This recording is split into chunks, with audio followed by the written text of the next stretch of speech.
آج سے ہزاروں سال پہلے عرب کے ساؤتھ یمن میں ایک شہر آباد تھا جسے لوگ سبا کہتے تھے، اور وہاں آباد لوگوں کو قوم سبا کہا جاتا تھا۔ یہاں کے لوگ بے حد ہی آرام کی زندگی بسر کر رہے تھے۔ ہر طرف لہلہاتی فصلیں اور پھل سے لدی پیڑ موجود تھے، لیکن یہاں رہنے والے لوگ سورج کی پوجا کیا کرتے تھے۔ جب اس شہر کے کنگ سراجیل بن مالک کی موت ہوئی تو ان کی بیٹی بلقیس اگلی رانی بنی۔ بتایا جاتا ہے کہ ملکہ بلقیس ایک قابل عورت تھی جس نے یمن پر 9 سال اچھی طرح سے حکومت کی۔ دنیا کے زیادہ تر لوگ جو بزنس کرتے تھے وہ سبائیوں کے ہاتھ میں ہی تھی۔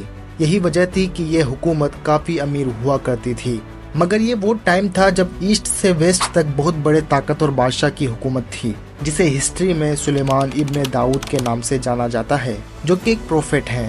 حضرت سلیمان کی حکومت دنیا کے زیادہ تر حصوں پر تھی، جس کا کیپٹل یروشلم شہر تھا، جو کہ پالسٹائن میں موجود ہے۔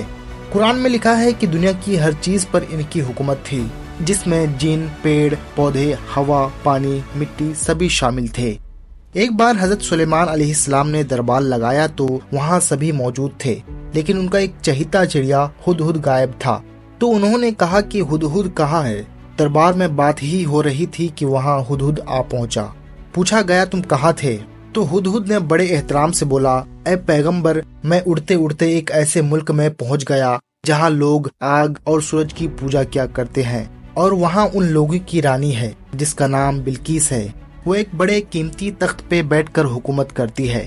اس کے تخت میں ہیرے جواہرات، لال جمرد جیسے قیمتی چیز لگے ہوئے ہیں، اور ان کے پاس ہر شاہی خزانہ موجود ہے۔ پھر حضرت سلیمان نے کہا، اگر تمہاری بات سچ ہے تو میرا خط اس ملکہ تک پہنچاؤ۔ دوستو، اس ہدہد پرندے کے بارے میں کہا جاتا ہے کہ یہ بہت سمجھدار پرندہ تھا، جو کچھ بھی زمین کے نیچے ہوتا اس کو پتہ چل جاتا۔ اور پھر حضرت سلیمان نے اس ہدہد پرندے سے کہا کہ اس ملکہ سے کہو کہ وہ ایک خدا کو مانے، اور پھر وہ کیا کہتی ہے وہ ہمیں آ کر بتاؤ۔ ہدہد نے یہ خط ملکہ بلقیس کو پہنچا دیا۔ ملکہ کے دربار میں اس ٹائم 300 کے قریب سردار بیٹھے ہوئے تھے۔ ان سب نے جب یہ لیٹر پڑھا تو وہ غصے میں آ گئے اور کہا، یہ ہماری انسلٹ ہے، ہمیں اس کی سخت جواب دینی چاہیے۔ مگر ملکہ بہت سمجھدار تھی، اس نے ان سب کو سمجھایا کہ یہ خط کسی عام آدمی کا نہیں بلکہ یہ کوئی خدا کا پیغمبر ہے، تو ہمیں سمجھداری سے کام لینا ہوگا۔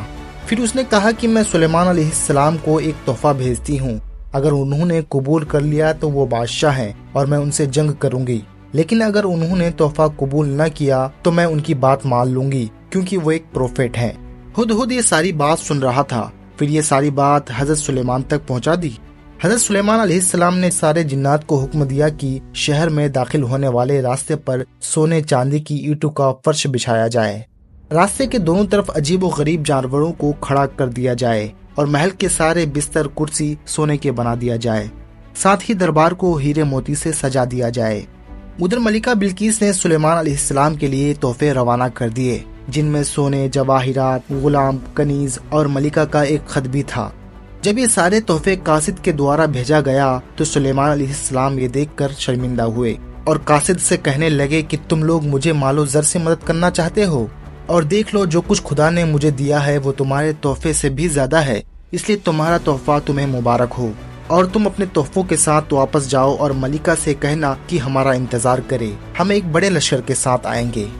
جب یہ خبر ملکہ بلقیس تک پہنچی تو وہ سمجھ گئی کہ یہ ضرور خدا کے پیغمبر ہیں، اس لیے انہوں نے جنگ نہ کرنے کا فیصلہ لیا اور ان کے دربار میں آنے کی سوچی اور ان کی فرما برداری کرنے کو سوچی۔ جب یہ بات حضرت سلیمان کو پتہ چلا تو انہوں نے درباری سے کہا، تم میں سے کون ہے جو ملکہ کے آنے سے پہلے ان کا تخت میرے پاس لے آئے؟ ایک دیو ہیکل جن نے کہا، آپ کے دربار کے بند ہونے سے پہلے میں اس تخت کو لے آ سکتا ہوں، اور اس کام کو کرنے کے لیے پوری طاقت رکھتا ہوں، اور میں امانت دار بھی ہوں۔ پھر ایک اور شخص نے کہا کہ یہ تخت آپ کی آنکھ جھپکنے سے پہلے حاضر کر سکتا ہوں۔ پھر حضرت سلیمان نے اس تخت کو اپنے سامنے دیکھا تو وہ بولے، یہ میرے خدا کا فضل ہے تاکہ وہ مجھے آزمائے کہ میں ان کا شکر گزار ہوں یا نا شکر گزار، اور جو شکر کرتا ہے اس کا شکر اس کے لیے ہی فائدہ مند ہے، اور جو ناشکری کرتا ہے تو میرا پروردگار بے نیاز ہے۔ اسلامک مفسروں کے مطابق وہ شخص دربار میں وزیر تھا اور اس کا نام آصف بن برخیا تھا۔ کہا جاتا ہے کہ ملکہ بلقیس کے تخت کی لمبائی 80 ہاتھ، چوڑائی 40 ہاتھ اور اونچائی 30 ہاتھ تھی۔ اس میں الگ الگ رنگ کے موتی یاقوت لگے ہوئے تھے۔ حضرت سلیمان نے اس تخت کو بدل کر اور زیادہ خوبصورت بنا دیا۔ جب ملکہ بلقیس حضرت سلیمان کے پاس آئی تو انہوں نے پوچھا کہ کیا تمہارا تخت بھی اسی طرح کا ہے؟ تو ملکہ نے کہا یہ تو ہو بہو ویسا ہی ہے، اور ہمیں پہلے سے ہی معلوم ہو گیا تھا کہ آپ پیغمبر ہو، اور ساتھ ہی میں آپ کی اطاعت کروں گی۔ بلقیس کے آنے سے پہلے حضرت سلیمان نے ایک ایسا محل بنانے کا حکم دیا جس کا فرش شیشے کا ہو، نیچے بہتا ہوا پانی جا رہا ہو، پانی میں مچھلیاں اور دوسرے پانی کے جانور موجود ہوں۔ حضرت سلیمان علیہ السلام اس محل میں تخت پہ بیٹھے ہوئے تھے اور شیشے کے نیچے پانی خوبصورتی سے بہ رہا تھا، جبکہ اس کے اوپر کا شیشہ بھی نظر نہیں آ رہا تھا۔ ملکہ بلقیس کو محل میں لایا گیا۔ جب اس نے فرش کو دیکھا تو سمجھی یہ پانی کا کوئی حوض ہے، اس لیے انہوں نے اپنی پنڈلی سے کپڑے کو اوپر کیا۔ حضرت سلیمان نے کہا یہ شیشے کا چکنا فرش ہے۔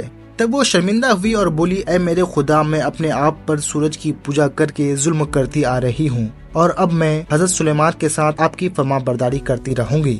اس لیے بلقیس پر یہ ظاہر ہو گیا کہ جس طرح وہ شیشے کے صحن کو پانی کا لہر مارنے والا حوض سمجھ بیٹھی تھی، اسی طرح اس نے اور ان کے قوم نے سورج کی چمک اور دمک دیکھ کر اسے خدا سمجھ بیٹھے تھے، اور اسی لیے وہ اپنے کیے پر شرمندہ ہوئی۔